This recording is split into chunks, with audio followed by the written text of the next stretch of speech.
Assalamualaikum warahmatullahi wabarakatuh. Halo teman-teman semua.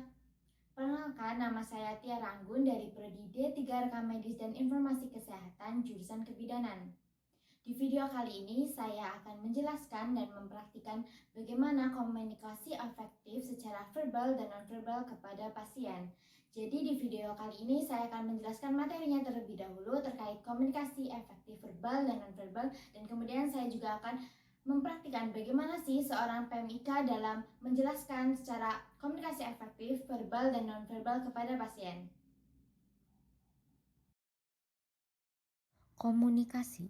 Komunikasi memiliki arti yaitu pengiriman pesan komunikator ke komunikan dalam bentuk pesan verbal dan nonverbal untuk mengubah sikap seseorang.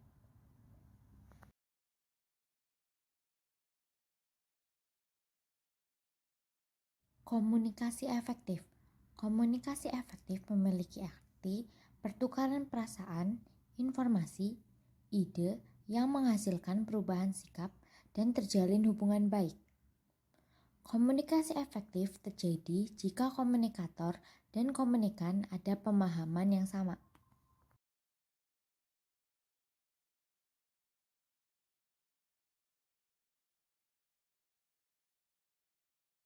Selanjutnya, saya akan menjelaskan terkait komunikasi verbal. Pada penjelasan komunikasi verbal ini, saya akan menjelaskan 3 poin. Yang pertama yaitu pengertian, yang kedua yaitu unsur, dan yang terakhir yaitu jenis. Jadi poin yang pertama itu pengertian. Komunikasi verbal adalah komunikasi yang menggunakan kata-kata, baik itu secara lisan maupun tulisan. Poin selanjutnya yang kedua yaitu unsur. Unsur dari komunikasi verbal yaitu ada kata dan bahasa. Dan yang terakhir terkait jenis komunikasi verbal yaitu ada berbicara dan menulis, dan mendengarkan dan membaca. Selanjutnya saya juga akan menjelaskan terkait komunikasi nonverbal. Pada bagian ini saya membagi menjadi 3 poin yaitu pengertian, jenis, dan karakteristik. Jadi poin yang pertama yaitu pengertian dari komunikasi nonverbal adalah semua isyarat yang bukan kata-kata. Komunikasi nonverbal jauh lebih banyak dipakai daripada komunikasi verbal. Komunikasi nonverbal bersifat tetap dan selalu ada. Poin yang kedua yaitu jenis. Jenis dari komunikasi nonverbal ada sentuhan, komunikasi objek, kronemik atau komunikasi nonverbal yang dilakukan ketika menggunakan waktu, gerakan tubuh, proksemik atau bahasa ruang, lingkungan, dan vokalik. Dan poin yang terakhir yaitu karakteristik dari komunikasi nonverbal, yaitu ada komunikatif, kesamaan perilaku, artifaktual, konstekstual, paket, dapat dipercaya, dan dapat dikendalikan aturan. Jadi gitu ya teman-teman penjelasan terkait komunikasi efektif secara verbal dan nonverbal.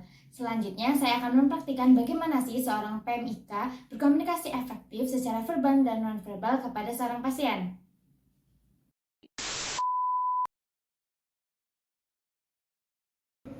Nomor antrian A10 silakan.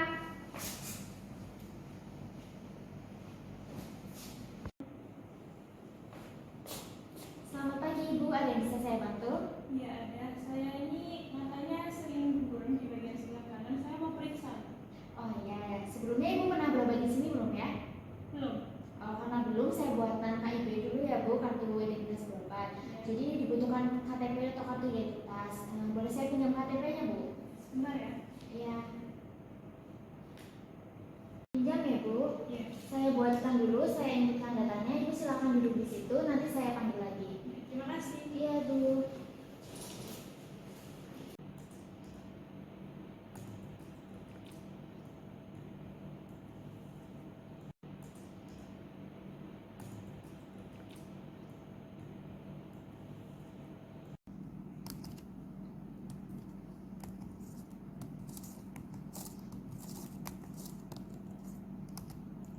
Permisi Ibu, kartu berobatnya ini sudah jadi ya.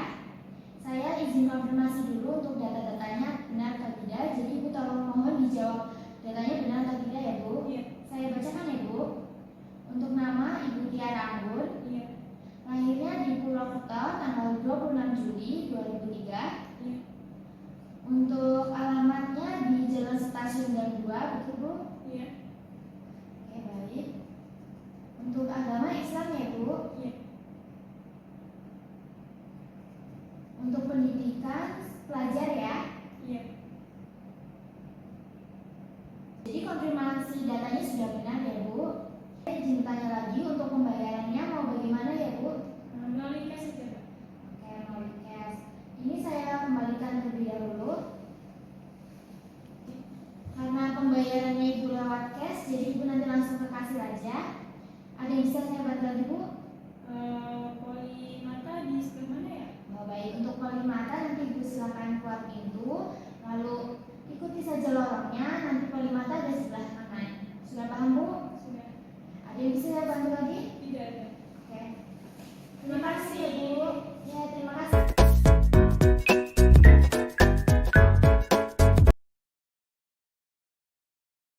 Nomor antrian A11 silakan.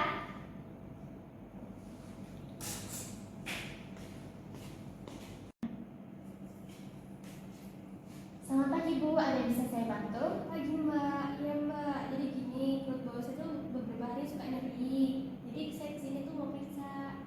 Oh iya, Ibu berarti nanti ke poli penyakit dalam ya Bu. Sebelumnya Ibu sudah pernah berobat di sini atau belum ya?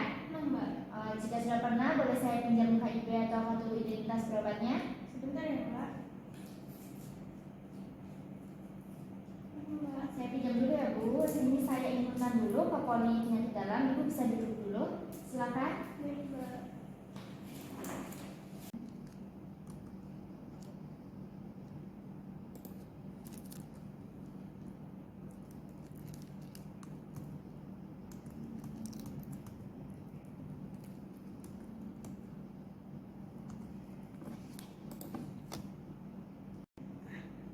Permisi Ibu.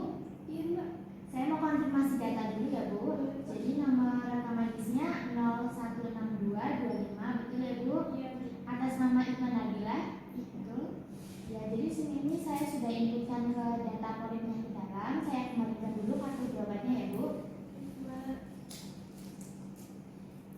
Izin bertanya Bu, untuk pembayaran Ibu melalui apa ya?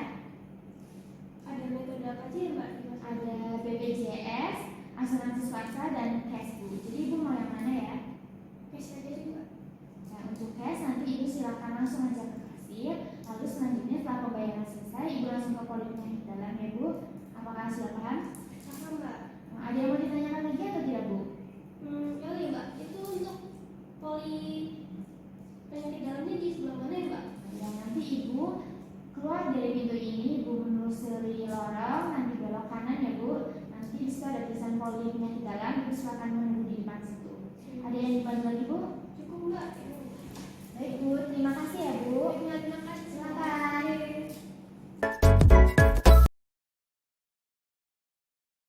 Gimana nih teman-teman setelah melihat video penjelasan terkait komunikasi efektif secara verbal dan non-verbal sudah semakin paham kan? Dan juga sudah melihat kan bagaimana praktiknya berkomunikasi efektif secara verbal dan non-verbal kepada pasien. Jadi untuk mengakhiri video kali ini saya akan menegaskan kepada teman-teman semua nih bahwa kita sebagai PMIK sangat penting menerapkan komunikasi efektif kepada pasien. Karena dengan kita berkomunikasi efektif kepada pasien memudahkan kita dalam memberikan pelayanan kepada pasien. Dan tentunya juga pasien semakin paham dan mudah menerima informasi yang diberikan kepada kita. Sekian video dari saya, semoga bermanfaat. Terima kasih. Wassalamualaikum warahmatullahi wabarakatuh.